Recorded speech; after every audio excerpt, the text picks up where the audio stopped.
ওরা ভেবেছিল মনে কাদের কথা বলা হয়েছে, তারা কি ভেবেছিল?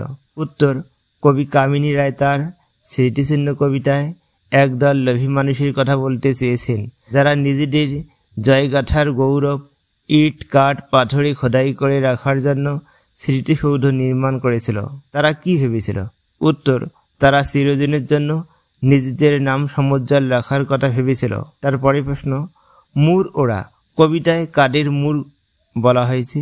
উত্তর, কবি কামিনী রায় রচিত স্মৃতিচিহ্ন কবিতায় কবি একদল মানুষকে মূর বলেছেন। তাদের মূর বলার কারণ কি? উত্তর, সমাজে চিরকাল একদল মানুষ লোভী ও আত্মা স্বার্থ সর্বস্ব, যারা নিজেদের নামকে চিরকাল ব্যাপী স্বর্ণাক্ষরে খোদাই করে রাখতে চায়, অপরের মঙ্গলের কথা চিন্তা করে না, এরা কেবল নিজেদের নামের আকাঙ্ক্ষা করে বলে কবি তাদেরকে মূর বলেছে। তারপরের প্রশ্ন, কে বা রক্ষা করে? কি রক্ষা করার কথা বলা হয়েছে? তা রক্ষা করা সম্ভব হচ্ছে না কেন?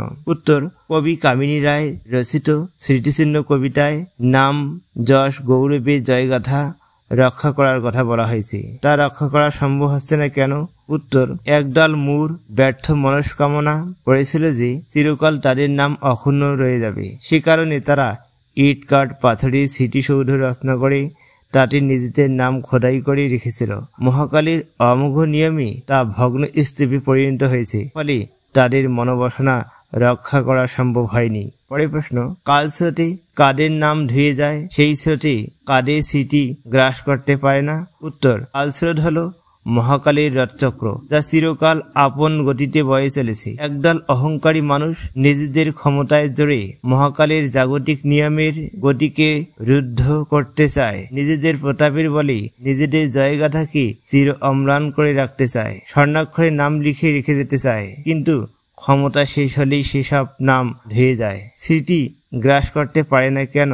উত্তর, যারা ক্ষমতার দম্ভ দেখায় না, কেবলমাত্র মানব কল্যাণে নিয়োজিত থাকে, সেই সয়সম্বলহীন মানুষদের স্মৃতি কালস্রোত গ্রাস করতে পারে না। এর পরের প্রশ্ন, মানব হৃদয় তুমি করি অধিকার, কারা কিভাবে মানব হৃদয়ে ভূমি অধিকার করে? উত্তর, মানুষের হৃদয় জয় করতে পারে সর্বকল্যাণকার মানবতাবোধ, তার উপর আর কিছু নেই। যারা ক্ষমতা চায় না, নিজেদের নাম যশ সম্মান চায় না, কেবল মানব কল্যাণে নিয়োজিত থাকতে চায়, তারাই মানুষের হৃদয় সিংহাসন অধিকার করতে পারে। হয়তো তারা সয়সম্বলহীন দরিদ্র, পাথরে নিজেদের নাম খোদাই করার মতো সামর্থ্য হয়তো তাদের থাকে না, কিন্তু মানুষের ভালোবাসা তারা পায়, তাই তাদের রাজত্ব অক্ষুণ্ণ থাকে।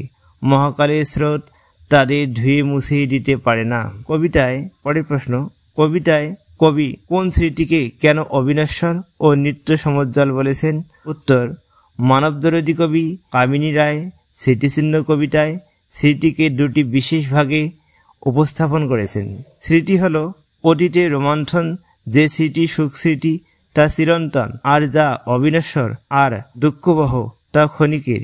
একদল মানুষ জোর করে তাদের স্মৃতিকে মানুষের মনে গেঁথে দিতে চায়, কিন্তু তাদের বিলুপ্তির সঙ্গে সঙ্গে সেই স্মৃতি ধূলিধূসরিত হয়ে যায়। অপরদিকে যারা প্রেম, ভালোবাসা, মানবতার মহান কর্মে নিয়োজিত থাকে, তাদের স্মৃতি চির অমলিন থেকে যায়। এই প্রসঙ্গে কবি স্মৃতিকে অবিনশ্বর ও নিত্য সমুজ্জ্বল বলে আখ্যায়িত করেছেন।